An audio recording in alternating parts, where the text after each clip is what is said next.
All right, guys, after a long wait, we're back here with Why the Last Man. First off, I want to apologize that we did the first 1 or 2 episodes. Schedule got crazy. And then the show just got the show. So anyway, we're back here to do a full review on it. This is Why the Last Man, FX on Hulu, free with your subscription, which is, I think, always a give me.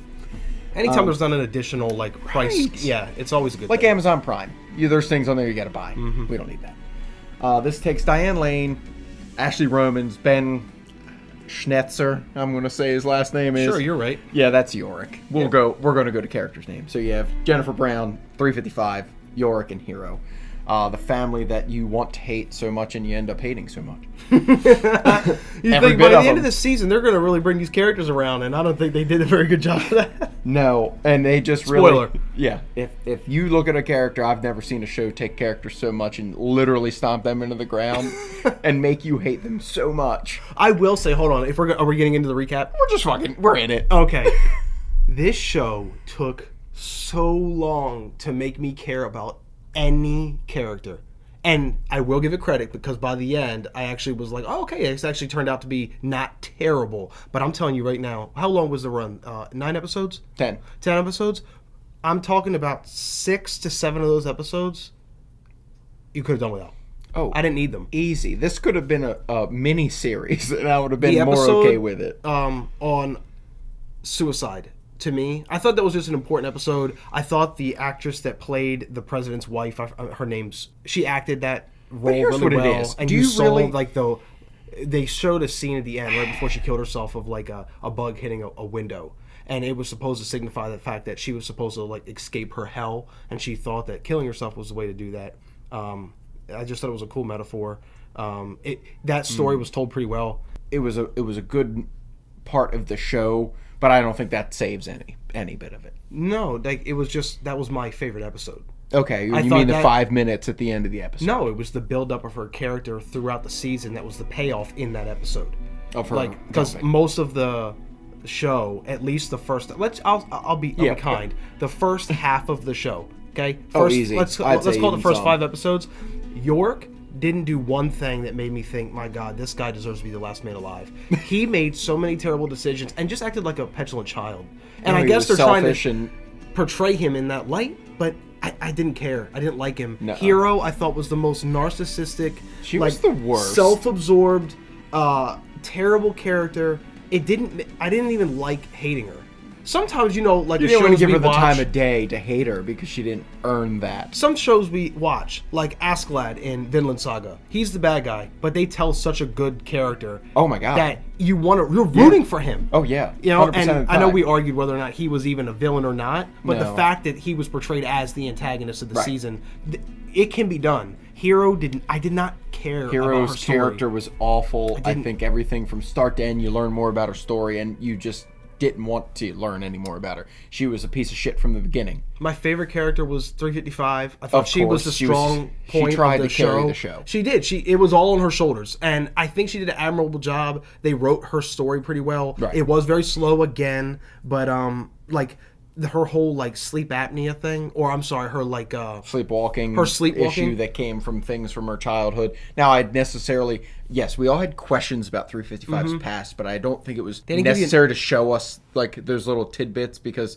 I'd like to know more about her character now, and then we can dive back in because there's more questions on how'd she get in the Oval Office, how did she take over, how did she get this close to the president after blowing up a random house of people. I still think that they slow fed you her story, and I would have liked it to come in a little bit faster pace. That's a common theme for me, at least in this whole show. Too slow. And I think too slow. That was the case because, surprise, surprise, if you've seen any of the show, that it actually was not renewed. Right, that's an important point, yeah. So if they planned on things to get, flushed out better and in that slow drip, well, they didn't have that time. And I know this is a new show, so you have to set up the whole world, right? It's a hard here's job what it is. to do. It's Walking Dead without zombies and men. Yeah. That's really what it came down to. With the same trope. Yeah, it was post-apocalyptic survival without men. And by the end of it, you find out that men are the reason for everything on Earth. They're the dirtiest scum pieces of shit. every issue that you think that you have personally or everyone around you has, just get rid of the men. Problem. Just get rid of the men. And fix it. It'll solve the problem. Gone. And yet you still found out that there were still riots at the gate. Beth never liked her by the end of it. Her and Hero could go somewhere else. I wish zombies would have came and ate them, though. Your Walking Dead analogy. There was even a female Negan. Yep. So, and she actually, after you learned about her beginning, I appreciated her a little bit more because, working in the retail environment, you learn the struggle. Man, I will say, her boss, what a piece of shit that dude yeah. was. We've all worked for somebody like that. But yeah, that type of dude is a boss, man. They did that, and that grew with her, and I like that. And you know what? She took the end of the world, or the end of their world, and made it better. She chose the person that she was going to be and made it happen.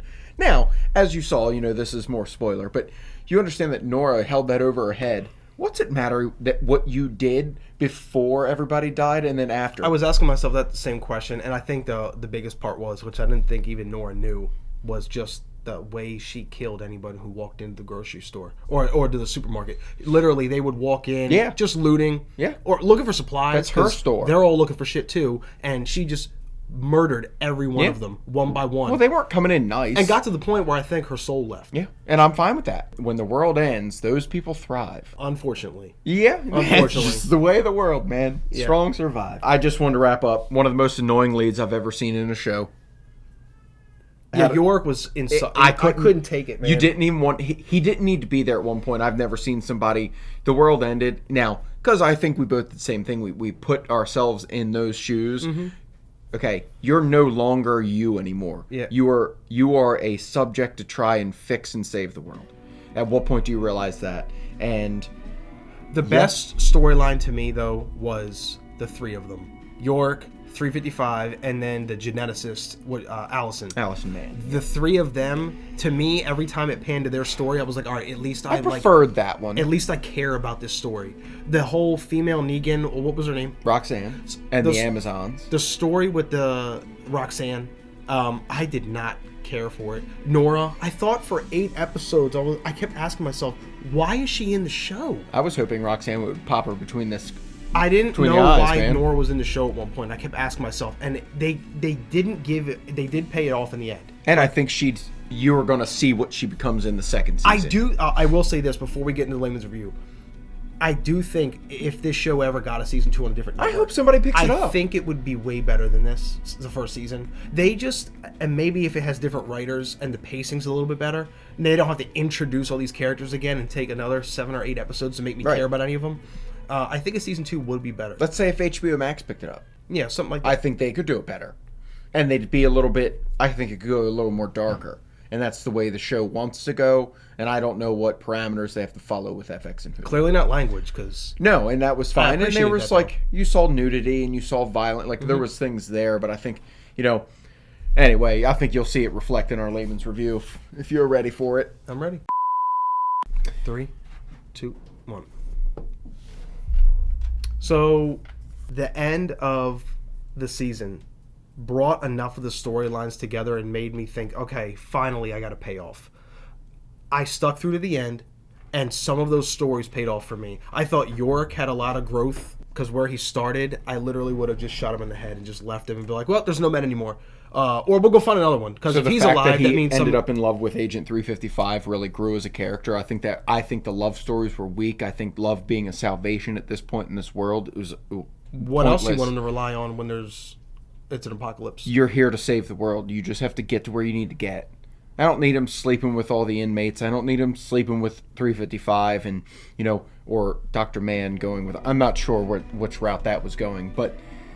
I didn't need, I think, the whole love factor. First off, you and I both struggle with the whole idea of Beth and being the sole purpose he's alive. We didn't even mention Beth at this point because she didn't deserve... That whole storyline with her being in some, covert... yes. I was like, why is this in the show? Why is this in the show? Yet another storyline that shouldn't have been in there. You didn't give your main 3 enough for you to grow that care. You didn't really... And now... I read the comics, so I might be coming from a little harder, and I've been wanting to see this on the screen for some time now. Okay. But I definitely think You're like the manga reader who watches the anime. It's like nothing was portrayed right. Yeah, but here's what it is. It wasn't. Yorick was just awful. Like when you have issues just for the sake of having issues, Yorick was terrible. I agree. Right. So that's your main character. Then when you have 355 who is trying to survive the show and carry the show on her back, and now you weakened her. She was that strong, like, ruthless killer, and then now you're starting to see more of her past that didn't need to be there. I think every other storyline, her emotionally didn't really affect her character to me, but it did. And you even admitted Roxanne by the end of it, you grew an appreciation for her. Nora's storyline, I could have done without Nora. In the last 2 episodes, you finally realized she had a purpose in being in the show after all. And did she? Her and her daughter, I wish the crows would have plucked her eyes. They didn't need to be there. No, they just most of the show. I agree. Right, and here's what it is: the way I'm basing my score, and whether we put it a C or not. If we didn't start this show and we did the first 2 episodes and we got those out to people when we started it, I would have never came back and finished this show. I didn't care to, not one bit. Yeah, we wanted. It was a struggle. It was one of those things where we started it, and we definitely wanted to make sure that we just didn't leave it out there hanging forever without a conclusion. They're like, oh, you remember that video from years ago? You guys never finished. Yeah, that show. It was a struggle. I had to make time and force myself to watch these episodes. Now, the last 3 did pick up some speed. You read the comics, right? So I'm almost like gonna defer to you because you have more of a knowledge of like the character base, the way they should be portrayed. And me coming in blind, I might be giving it a little bit more of a pass than you would if you know that the comic's written in a way where I thought they were care better about the characters. And you wanted it for so long to be live action, and then now, as we're discussing this, because the whole point of the show is to discuss our review and figure it out. If I look at the last 3, do I want a season 2? Kinda. Okay. Well, I think that in of itself. So then, if we look at it from that point, I guess it could get bumped up to a C. I could agree. Because the last couple episodes, it brought enough of it together where it was like, okay, finally. Yes. They gave us some payoffs. Right. I still have questions about, like you do, why Nora had to be in the show, why Beth had to come back, why couldn't she have just, like, died or otherwise not been a part of the show at all. And it's convenient that everybody in this whole Brown family and or just extensions, keep coming together. They're alive. And they intersect. Yeah. Chances of Hero finding Yorick. Yep. And then Beth finding Jen. Yeah. And letting Yorick run and Hero has become this brainwashed very easily, soldier, very I guess. easily to manipulate somebody like her. And I think that speaks to her weak character, and I just have no interest in her. So what are we going to do? I'm good with a C, because I do want a season 2, and I really hope that someone picks it up. Better writers. But they better shape up Yorick if someone picks this show up. Okay. I'm fine with it. We're going to give it a C. Good with a C. But it was borderline. Oh, it was one wrong thing. One more scene with Nora and it was over. Yeah. Or Beth, or Hero, or oh my God, Kimberly. I was over White Kimberly. House. There's so many characters that if they had one more scene, it was gonna be a D. So here's the characters you care about, and then here's all the ones you didn't. Yeah, 355, Yorick, and Allison. Oh, and Ampersand. I could use a little. He was the best character. Where'd it come from? Amp What's was his the best story? character. Why is he alive? Yeah. He has a purpose. I guess, well, maybe with Allison, they're going to get back into, like, diving deeper into that and figuring out why that is. I got a long way to go to get over to San Francisco. Season 1 of Why the Last Man, maybe the last season of Why the Last Man, we're going to give a C. And, let us know what you think in the comments below. If you like what we're doing here, just like, comment, subscribe. We'll see you in the next video.